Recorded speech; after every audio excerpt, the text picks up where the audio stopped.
The woman in the doorway and I stare at each other for a second. You're Taryn March? Yes. I got your letter. I thought you couldn't be here. May I come in? Yeah, of course. She moves to the side and I follow her into the kitchen. Good to see that for the most part my house hasn't changed. We sit down and talk about what happened. I explain my time in Springshard and what I understand about the turn back. So let me get this straight. The turn back is like a reset of the town? And that's why everything is different? From what I understand, yeah. There was another transfer before me, a woman named April May. But no one here remembers her. And now no one here remembers me.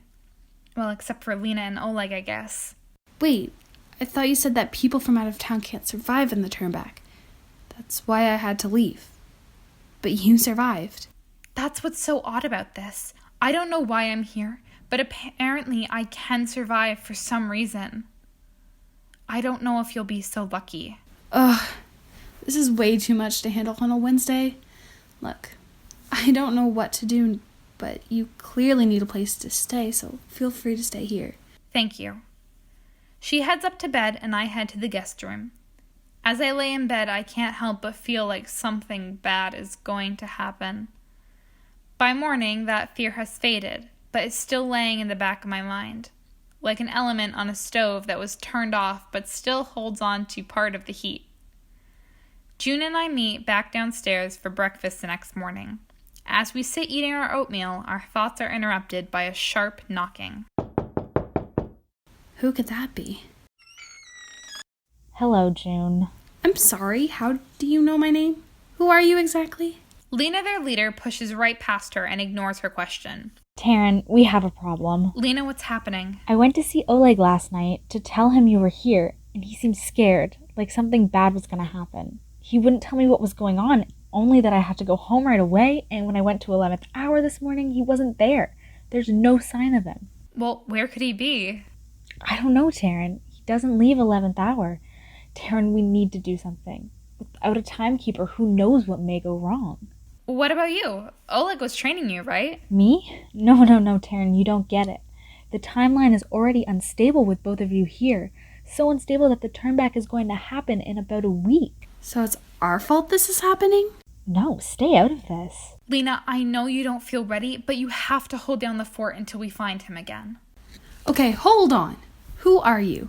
How do you know my name? And what the heck is going on? Lena.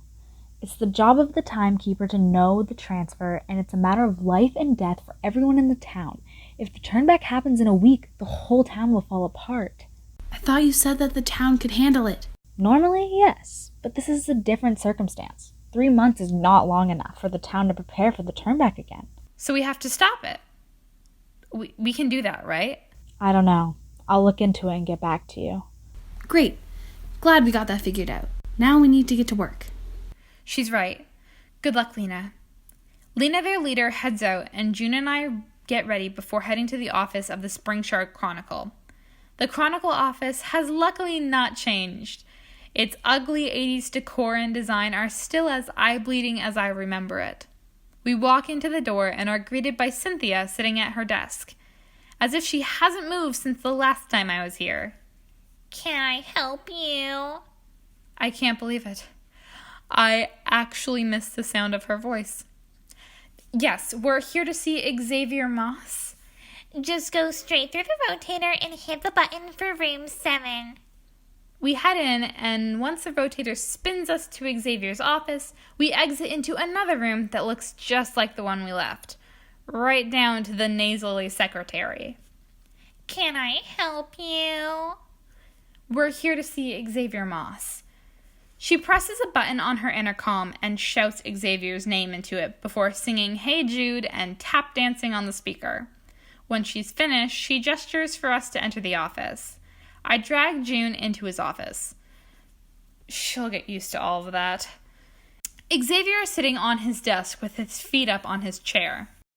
Hello, you must be the new transfer, June. That's me. And who might you be? He gestures to me. I'm Taryn March. Another transfer? He scrutinizes me as I stand there awkwardly. I wasn't aware we'd be getting 2 transfers. It's a 2-for-1 deal? June seems to be struggling. I give her a look and she shrugs. Xavier stares intensely before leaning back. Tell me, Miss March, if the wind is blowing 50 kilometers an hour, your hat is yellow, and you are on a train headed to Cincinnati, Ohio, how many elephants can fit on the moon? Rutabaga. I answer without hesitation. June sends me a look of confusion. It's my turn to shrug. Xavier scratches his chin. Interesting answer, it's correct, but I've never seen someone so on their feet. You may stay, but I'm afraid you'll both have to share a desk. If it's okay with you, I work better in the field. But I'll come in and submit my stories, of course. Of course. Whatever suits your needs. I'll see you both soon. He waves us both out of his office, and I lead June to the desks of the reporters. I lead her to what will now be her desk, and she settles in. I sweep my gaze over the office. The majority of people are still the same, but their desks have moved around. I see Olita sitting at her desk. She surrounded herself with a wall of paper clips and sticky notes to make her workplace more private. In another corner is Chrome. I speed walk over and tap him on the shoulder. He pulls the headphones from his ears and turns to me. Can I help you? Hi, I'm Taryn March. I just wanted to introduce myself. Well, hello then. I'm Caliver Chrome. Call me Chrome. I've read some of your articles. They're really good. I highly doubt that. I'm just a photographer. I don't write articles. Though you could have me confused with Olita Dupree. I can see how you get us mixed up. He gestures to the woman with a tall beehive hairdo with real bees flying around it. We look very much alike. They do not. That's probably what I meant. But I have seen your photos, and I'd love to work with you sometime. Sure, why not? You seem competent. Thanks, I think. Well, it was nice to meet you. I rush back to June. That was not my Chrome. He doesn't remember me at all. June places a comforting hand on my shoulder. I'm sure he'll come around. Even if he doesn't remember you, you can still be friends. It's not really the same, but thanks for trying to cheer me up. The two of us clear up her desk and discuss our next set of actions.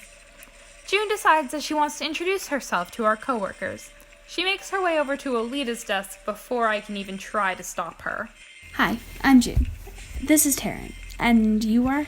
Olita gives her a once-over, her lips pursing like she just took a bite of lemon cake that someone put more lemon in instead of sugar. I believe that my name is my business, so please fat out. She turns back to her work. Her name is Olita, I tell June. June looks back at Olita, who is now eating a sandwich. She continues to talk in what I can only assume is a fruitless attempt to befriend the only person in the world who considers everything about herself a private matter. That looks good. What type of sandwich is that? That's a private matter, thank you very much. Oh, good to see Olita hasn't changed. I pull June away before she can get herself in deeper. We spend the day making plans for articles to write and reading old newspaper clippings. In sports, the Springshard Seals fought their rivals, the Springshard Seals, in a harrowing match of pole vaulting. After a close game that could have gone to anyone, the winner was the Springshard Seals, with 243,986.852 to 2. A teacher at Springshard High, Miss Cherry, who is a sentient piece of banana cream pie, has decided to create a parent-teacher association for the school.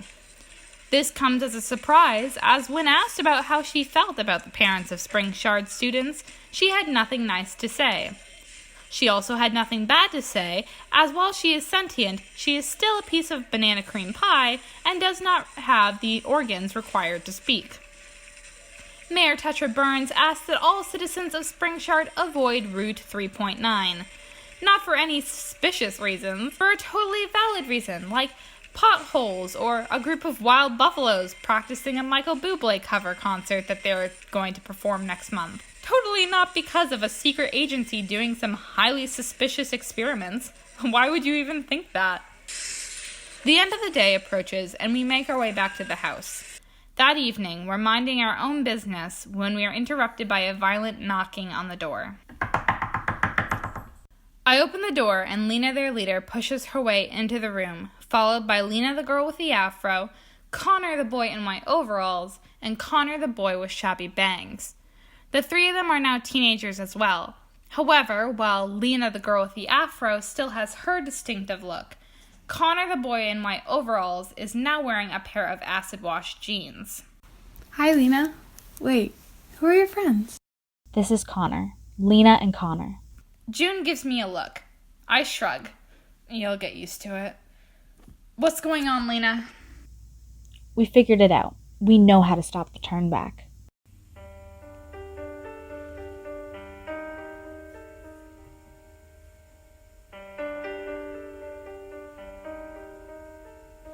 Hi, this is AJ Robinson, creator of Chronicles of Springshard and the voice of Taryn March. I just wanted to thank you for listening to this episode. If you like the episode and want to know when the next episode is up, feel free to follow us on Facebook and Instagram at Springshard Chronicle for weekly updates and teasers.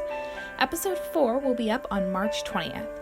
If you like this episode and would like to listen to it even when you don't have Wi-Fi, it is available for download. If you want to listen while looking at a picture of the super cool cover art, you can also listen on YouTube. Check our social media for more information. The awesome music you are listening to right now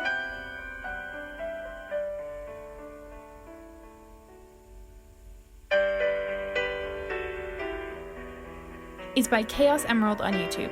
Go check out her channel once this episode is done. In fact, if you're listening on YouTube, I'll even give you a link in the description below. You can also check her out on Instagram and Twitter at EmmaJoyceY. The voice of June Hardy was Carly Curtis. The voice of Xavier Moss was Jillian Grace. The voice of Alita Dupree was Marina Kirinova. The voice of Lena, the leader of the Lemonade Gang, was Kirsten Gorman. Special thanks to Jess Milton, Derek Taggart, and to you listening right now. Now it's time to stop the turn back.